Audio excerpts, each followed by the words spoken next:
तैयारी कर रहा है जो हिस्ट्री टीचर है, भाई तैयारी तो वो भी कर सकते हैं ना, ये नहीं कर सकते? कर सकते हैं ना। अब कई लोग करते भी हैं और लास्ट तक थाने को पता नहीं चलता और जीत भी जाते हैं धरा धमका के पूरा का पूरा। तो वो सबसे पहले बताना है कि साहब वो तो उस गाँव का हमारे वाला जो है तो एच कह रहा है कि लड़ेंगे। ठीक है, आपका काम सिर्फ बताना है, बाकी काम तो फिर नियमानुसार ही होगा जो बिहार तो पब्लिक करती कराती है बाकी। ठीक है। और इधर बीच विवेचना निस्तारण का जो अभियान चल रहा है, अपेक्षित कार्रवाई न होने के कारण उसको एक्सटेंड करना पड़ा। सबसे बड़ी बात तो ये है कि अगर विवेचना निस्तारण के लिए भी कोई न कोई अभियान चलाना पड़े तो ये हास्यास्पद है, क्योंकि हम सब लोगों का जो बेसिक वर्क ही यही है, अपराध को रोकना। अगर कोई अपराध हो ही गया तो उसका अन्वेषण ठीक तरीके से करना, साक्ष्य संकलन करना और त्वरित रूप से उसमें जांच करा के कोर्ट में भेजना। इस समय न कुछ सुधार रह गया है, न लानाडर की स्थिति है, न कुछ है।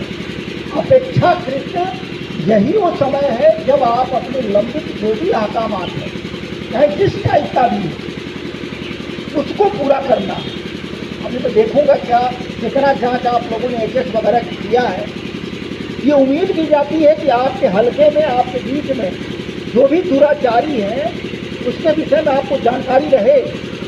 जानकारी का मतलब सिर्फ इतना ही नहीं कि वो तो प्रदेश में है, ये अधूरा ज्ञान है, या वो तो साहब है, शांत है, ये अधूरा ज्ञान है।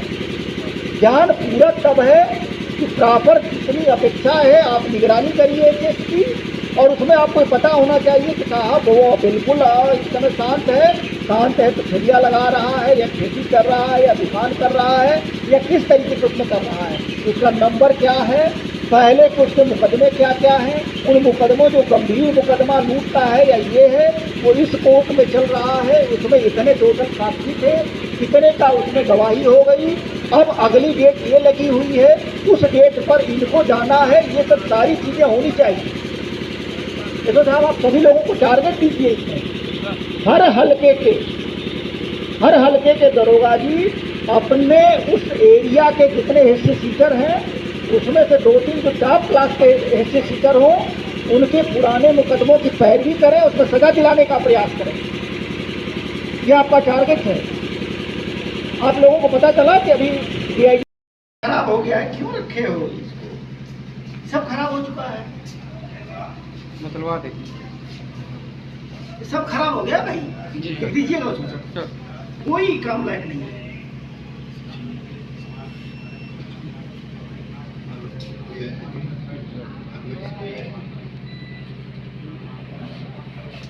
सब खराब हो चुका है। कोई आपका मैगजीन वगैरह ड्यूटी तो नहीं है? नहीं।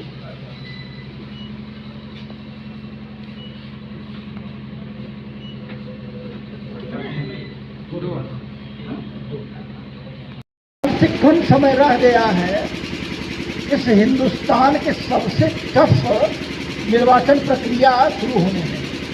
अब सब लोग जानते हो कि जो ग्राम पंचायत चुनाव होता है वो कितना टफ होता है, और 1 साल जब रह जाता है तभी से गुटबंदी शुरू हो जाती है, पार्टी बंदी शुरू हो जाती है। जानबूझ के रंजिशों को, जो दबी रंजिशें भी हों, उसको भी उभारने का प्रयास किया जाता है ताकि 2 गुट हो जाए मतदाताओं का, और उसमें से 1 गुट अपने आप जो है उस कैंडिडेट का पक्षधर हो जाए। तो आप लोग जो गीत बनाओगे, तैयार करोगे, तो इस पॉइंट ऑफ व्यू से भी करोगे। 2021 में मेरे ख्याल से इलेक्शन हुआ था ग्राम प्रधानी का, 2021 में हुआ था ना ये। 2021 से पहले कब हुआ था? 2015 में हुआ था शायद, 2015 में हुआ था। 2015 से पहले चाहे 9-10 जब भी हुआ हो, उसमें क्या होगा, 5-5 साल का रहता है ना ये। तो जब भी हुआ हो कम से कम 2-3 साल, जब भी गांव में जाइए तो पिछली बार जब भी हुआ, उससे पिछली बार जब हुआ, उससे पिछली बार, पूरा आप डाटा लीजिए तो वहाँ प्रधानी के चुनाव को लेकर क्या क्या रंग गांव के लेवल पे आप खुल के आ गया होगा, और ये भी आ गया होगा कि उनके साथ साथ कदम से कदम मिला के कौन मददगार हो, ये भी आ गया, आ गया होगा ना इतना। तो अभी इनिशियल स्टेज पे हम लोगों को यकीन करना है कि ना भाई वो डॉक्यूमेंटेशन लिखा पड़े तो आप करो, आप नहीं तो सर, बताओगे ही हम ना। लोग करते हैं सर, बड़े साहब हम लोगों को मीटिंग लिए हैं, अपना बहुत स्वयं अच्छी नंबर बात। दिए हैं, हाँ। वो वर्क हम लोग कर रहे हैं। कर रहे हो ना, तो ये बहुत अच्छी बात है। अब इसको सिर्फ ये ना हो कि बड़े साहब ने दे दिया नंबर और कर रहे हैं, अब करते ही जा रहे हैं, सिर्फ करते ही ना जाए, अब उसको बता के यहाँ जो है थाने के अभिलेखों में बात आए, ठीक है। तो ये अपने जो यहाँ आपके संगी साथी बाकी चौकीदार साहब नौ आए हैं, उन सभी लोगों को बताना किस लेवल पे किस गांव में कौन कौन तैयारी